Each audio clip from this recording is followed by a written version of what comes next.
Hi friends, आज हम 9th class का नेक्स्ट अध्ययन या चैप्टर 7 स्टार्ट करेंगे, जिसका नाम है जीवों में विविधता। इससे पहले हम 5 और 6 चैप्टर भी कंप्लीट कर चुके हैं, जिसके लिए आप प्लेलिस्ट में जाकर देख सकते हैं।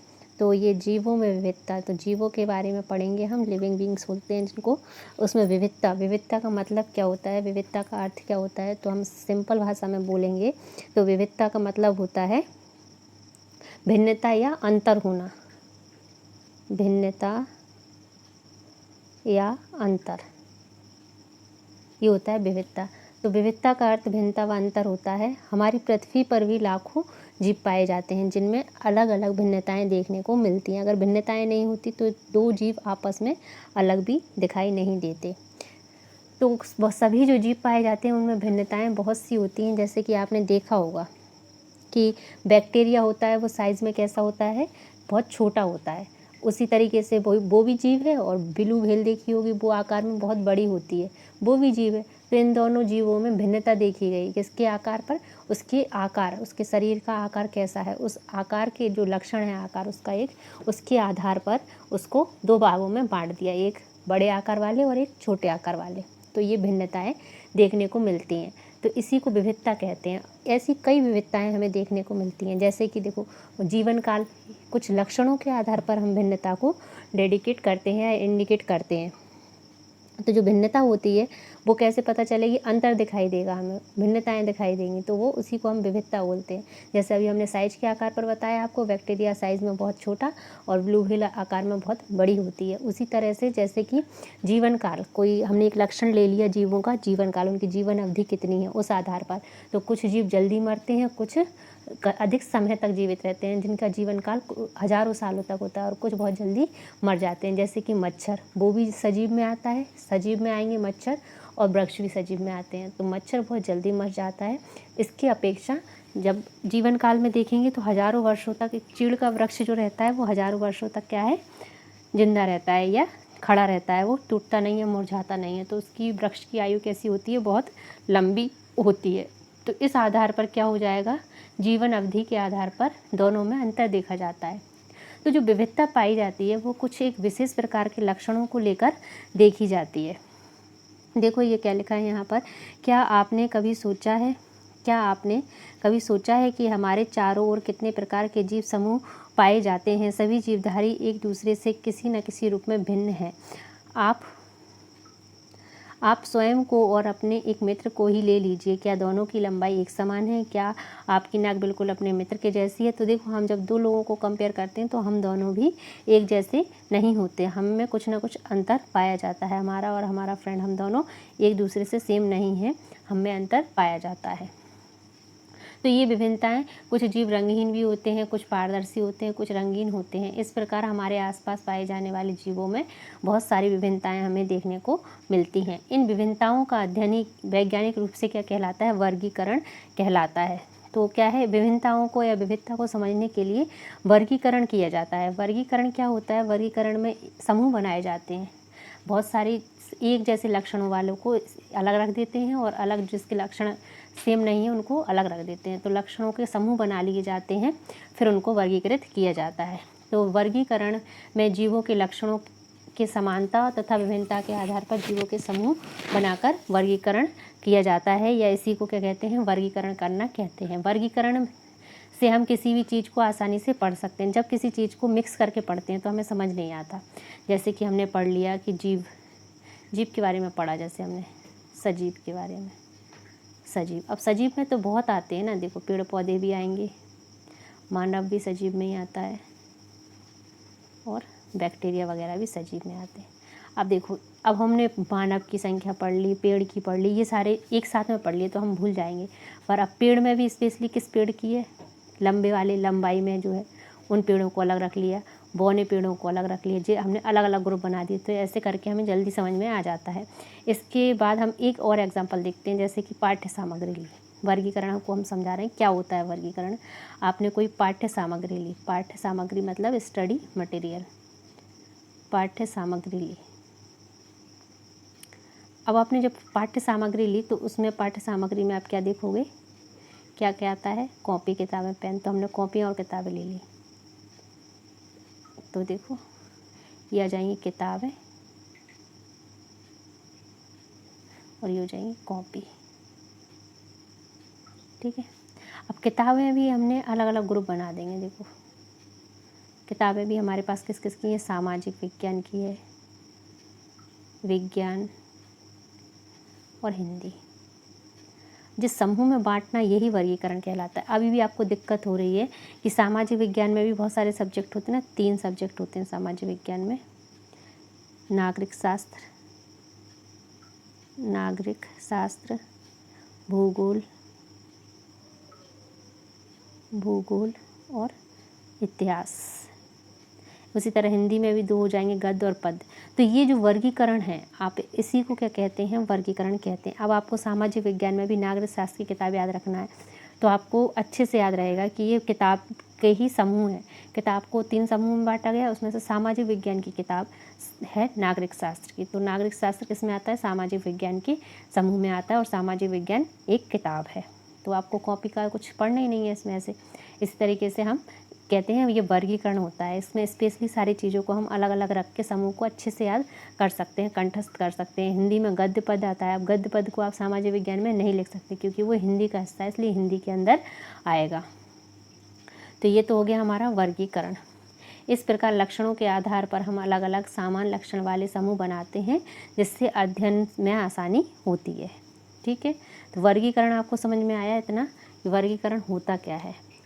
इस चैप्टर में हम वर्गीकरण को ही पढ़ेंगे अच्छे से। वर्गीकरण का आधार क्या है, देखो एक हेडिंग होगी इसमें, वर्गीकरण का आधार क्या है, ये पढ़ेंगे। अब वर्गीकरण का आधार, विभिन्न लक्षणों के आधार पर जीवों के वृत्त समूह फिर उपसमूह में बांटा जाता है। जीवों को क्या है, वृत्त समूह में बांटेंगे, फिर उन्हीं समूहों को भी और छोटे छोटे समूहों में बांटना क्या कहलाता है, वर्गीकरण कहलाता है। दूसरा, लक्षण से तात्पर्य जीव का विशिष्ट रूप या कार्य होता है। लक्षण से तात्पर्य क्या है, जीव का कोई विशिष्ट गुण होगा जिसके आधार पर हम वर्गीकरण कर सकते हैं। जैसे जीव की लंबाई के आधार पर, जीव की मोटाई के आधार पर, जीव के खान पान के, जीवन काल के, जीव के श्वसन क्रिया के काल पर। इस तरीके से हम जीव के विशिष्ट लक्षणों के ऊपर उसका वर्गीकरण कर सकते हैं। जैसे मछली ले लेंगे हम और स्तनपायी, तो मछली और स्तनपायी दोनों ही सजीव हैं, पर इन दोनों में लक्षण अलग अलग पाए जाते हैं। जैसे कि मछली, देखो 2 जीव ले लिए हमने, एक लिया मछली और एक लिया स्तनपायी। तो जो मछली है वो होती है त्वचा में शल्क, त्वचा में शल्क या रुए तथा बाल, रुए तथा बाल। त्वचा पे शल्क पाए जाते हैं मछली की, ये इसका लक्षण है। और स्तनपायी का लक्षण क्या है, इसमें त्वचा, रोम या बाल पाए जाते हैं। उसी तरह से क्लोम श्वसन किससे होता है, गिल्स के द्वारा होता है या क्लोम छिद्रों के द्वारा, इसमें होता है फेफड़ों के द्वारा। तो ये अलग हो गया इसका लक्षण। और आ जाएगा एक और, अंडा देते हैं, ये अंडा देती हैं, ये डायरेक्ट बच्चे देते हैं। ठीक है, तो इन लक्षणों के आधार पर हम सजीवों को 2 भागों में बांट सकते हैं। अब हम देखेंगे कि त्वचा पर बाल किसके पाए जाते हैं, तो मानव किस में आ जाएगा, स्तनपायी में आ जाएगा। इसमें क्या पाए जाते हैं, त्वचा पर बाल पाए जाते हैं, ना कि त्वचा पर सिल्क। तो हम इस वर्ग में उसको मानव को रखेंगे। उसी तरीके से गाय हुई, गाय में भी बाल पाए जाते हैं, तो उसको भी इसी में हम रखेंगे। इस तरीके से हम इसको बांट सकते हैं इनके लक्षणों के आधार पर। तो अब देखते हैं हम जीवों के वर्गीकरण के कुछ परस्पर संबंधित अभिलक्षण। अब आपने देखा होगा कि जीवों में जो वर्गीकरण है कुछ विशेष लक्षणों के आधार पर होगा। तो फर्स्ट है इसमें, फर्स्ट लक्षण होगा हमारा कोशिकीय संरचना के आधार पर। जीवों को बांटा गया है कोशिकीय संरचना एवं कार्य के आधार पर, पहला वर्गीकरण। तो कोशिकीय संरचना के आधार पर बांटेंगे। तो कोशिका में, जिसमें एक कोशिका जिसमें केंद्रक और कोशिकांग नहीं पाए जाते, जैसे प्रोकैरियोटिक। 2 प्रकार की कोशिकाएं पढ़ाई हमने इससे पहले वाले चैप्टर में, प्रोकैरियोटिक और यूकैरियोटिक।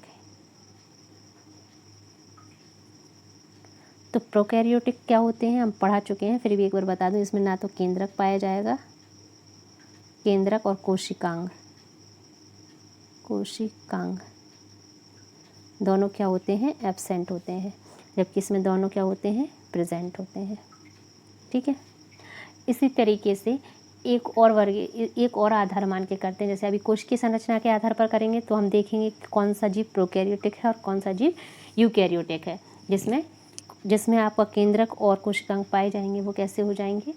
प्रोकैरियोटिक। तो आपका मोनेरा और प्रोटिस्टा कैसे हो जाएंगे? मोनेरा कैसा हो जाएगा? स्पेशली प्रोकैरियोटिक हो जाएगा, और प्रोटिस्टा फंजाई ये सारे यूकैरियोटिक में आ जाएंगे। उसके बाद देखेंगे कोशिकीय एवं बहुकोशिकीय, एक कोशिकीय और बहुकोशिकीय के आधार पर। तो जो जीव एक कोशिकीय उनको अलग रखेंगे और जो बहुकोशिकीय उसको अलग रखेंगे। तो एक कोशिकीय में आपके मोनेरा और प्रोटिस्टा जगत के जीव आएंगे और बहुकोशिकीय में हम मानव आ जाते हैं। उसके बाद पोषण के आधार पर तो तीसरा नंबर जो है वो पोषण के आधार पर बांटेंगे, तो स्वपोषी और परपोषी। तो जो प्लांट होते हैं वो होते हैं स्वपोषी, और जो एनिमलिया यानी एनिमल होते हैं वो होते हैं परपोषी। तो स्वपोषी और परपोषी क्या होते हैं? पौधे में शारीरिक संगठन किस स्तर का है? स्वपोषी जो अपना भोजन स्वयं बनाते हैं जैसे हरे पौधे, और परपोषी जो अपना भोजन दूसरों से प्राप्त करते हैं। इसके बाद एक आता है आपका विटेकर का 5 जगत वर्गीकरण में देखेंगे विटेकर का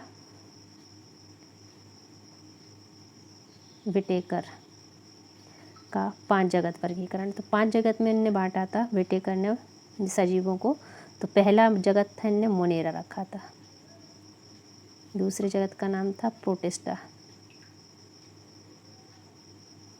तीसरे जगत का नाम था फंजाई। चौथे का था प्लांटी, और 5वें का था एनीमेलिया। ठीक है, ये 5 हो गए। इसमें से देखो पहला हमने लक्षण क्या देखा था? कोश की संरचना व आकार के आधार पर। तो इसकी कोश की संरचना कैसी थी? प्रोकैरियोटिक, और इसकी थी यूकैरियोटिक। ठीक है, उसके बाद एक कोशिकीय एवं बहुकोशिकीय। तो ये दोनों थे एक कोशिकीय, ये दोनों थे एक कोशिकीय, बाकी के ये तीनों कैसे थे? बहुकोशिकीय। उसके बाद स्वपोषी एवं परपोषी। तो ये तीनों जो हैं हमारे, ये होते हैं स्वपोषी, मतलब पोषण प्राप्त करते हैं। तो इसमें स्वपोषी में क्या आ जाएंगे? हमारे प्लांटी वाले जो हैं पौधे, वो स्वयं पोषण करते हैं, और ये दोनों क्या हो जाएंगे? परपोषी हो जाएंगे। तो इस तरीके से विटेकर ने इसको वर्गीकरण किया था, 5 जगत वर्गीकरण दिया था। अब हम मोनेरा क्या है, प्रोटिस्टा क्या है, फंजाई, प्लांटी और एनिमिलिया, इस सब के बारे में पढ़ेंगे। तो फंजाई, प्लांटी और एनिमिलिया, इन तीनों के बारे में हम ज़्यादा पढ़ेंगे अच्छे से। तो इसके लिए आपको नेक्स्ट वीडियो देखना पड़ेगा, जिसमें हम इनको डिटेल से पढ़ेंगे। देखो इसमें दिया है डिटेल से, अलग अलग वर्ग को वर्गीकृत कराएं, अलग से देखना, अभी दिखाते हैं।